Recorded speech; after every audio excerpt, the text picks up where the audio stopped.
કાલની રાતે અનગઢ ખાતે મસાની માતાના મંદિરે અમારી ચર્ચાઓ થઈ. ક્ષત્રિય સમાજના આગેવાનો સાથે બેસીને ચર્ચાઓ થઈ કે ભાઈ ક્ષત્રિય સમાજને બહુ બેટી માટે જે વ્યક્તિ બોલ્યા છે એના વિરોધમાં ક્ષત્રિય સમાજ આખા ગુજરાતમાં જાગ્યું છે.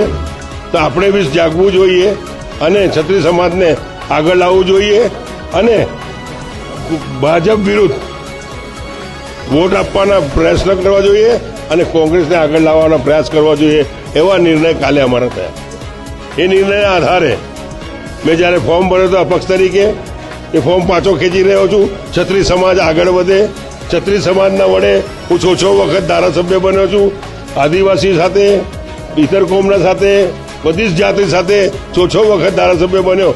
કોઈના રૂપિયા નહીં લીધા, કોઈ ફેક્ટરીમાં રૂપિયા નહીં લીધા, કોઈના પાસે ચૂંટણી ફંડ નહીં લીધું, કોઈના પાસે ટકાવાર નહીં લીધું અને 30 વર્ષ સુધી નિસ્વાર્થ કામ કરતો આવ્યો છે.